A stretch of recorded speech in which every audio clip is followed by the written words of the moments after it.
Hi friends, welcome. വളരെ എളുപ്പത്തിൽ ഉണ്ടാക്കാൻ പറ്റുന്ന ഒരു ഈസി ബ്രേക്ക്ഫാസ്റ്റ് റെസിപ്പിയാണ് ഇന്ന് കാണിക്കുന്നത്. നമുക്കാകെ ഒരു 2-3 ചേരുവകൾ മതി ഇത് ഉണ്ടാക്കിയെടുക്കാനായിട്ട്. അപ്പോൾ മെയിനായിട്ട് നമുക്ക് അരിപ്പൊടി വേണം. ഞാനിവിടെ 1 കപ്പ് അരിപ്പൊടിയാണ് എടുത്തിരിക്കുന്നത്.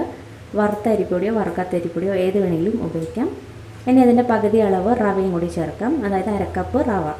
വറുത്ത റവയോ വറുക്കാത്ത റവയോ ഏത് വേണമെങ്കിലും ഉപയോഗിക്കാവുന്നതാണ്. ഇനി ഇതിലേക്ക് ആവശ്യത്തിനുള്ള ഉപ്പും കൂടി ചേർക്കാം.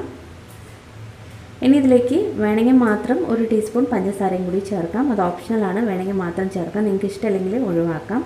ഞാൻ നേരത്തെ ചേർത്തതാണ്, പക്ഷേ വീഡിയോയിൽ റെക്കോർഡായിട്ടില്ല. ഇനി ഇത് നന്നായിട്ടൊന്ന് മിക്സ് ചെയ്തെടുക്കാം. അപ്പോൾ നല്ലപോലെ തന്നെ അരിപ്പൊടിയും റവയും എല്ലാം കൂടി നല്ലപോലെ മിക്സ് ചെയ്തെടുക്കാം.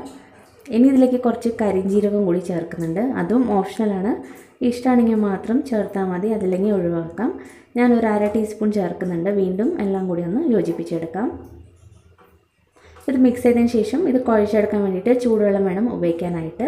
അപ്പോൾ 1 കപ്പ് തന്നെ വെള്ളം വേണ്ടി വരും കുഴച്ചെടുക്കാനായിട്ട്. ആ വെള്ളം കുറേശ്ശെ ഒഴിച്ചിട്ട് മിക്സ് ചെയ്ത് കൊടുക്കാം. അപ്പോൾ ആദ്യം നമ്മൾ ഇതുപോലെ കുറേശ്ശെ വെള്ളം ഒഴിച്ചിട്ട് വേണം മിക്സ് ചെയ്തെടുക്കാനായിട്ട്. പിന്നീട് കൈകൊണ്ട് കുഴച്ചെടുത്താൽ മതി.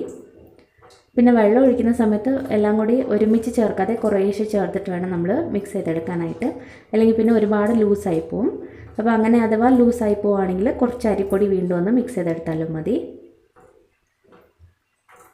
അപ്പോൾ ഇതുപോലെ കുറേശ്ശെ ഒഴിച്ചിട്ട് വേണം നമ്മൾ കുഴച്ചെടുക്കാനായിട്ട്.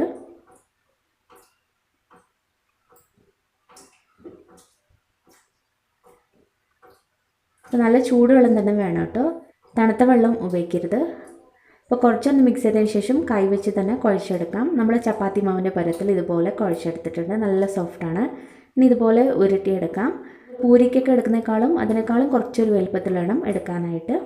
ഇനി നമുക്കിത് പരത്തിയെടുക്കാൻ വേണ്ടിയിട്ട് ഇതുപോലെ ഒരു പ്ലാസ്റ്റിക് ഷീറ്റാണ് ഉപയോഗിക്കുന്നത്.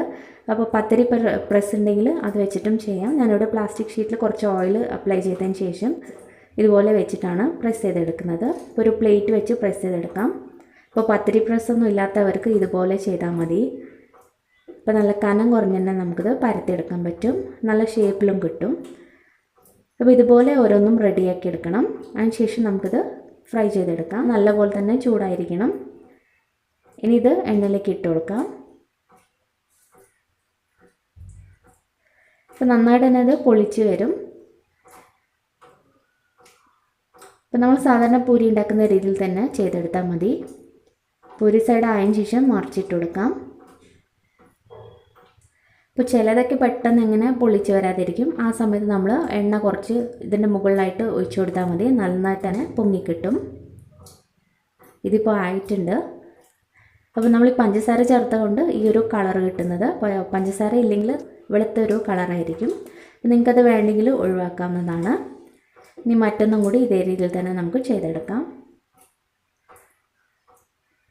അപ്പോൾ ഇത്രയേ ഉള്ളൂ. വളരെ ടേസ്റ്റി ആയിട്ടുള്ള ഒരു റെസിപ്പിയാണ്. നല്ല സിമ്പിളാണ്. പെട്ടെന്ന് നമുക്ക് ഉണ്ടാക്കിയെടുക്കാൻ പറ്റും.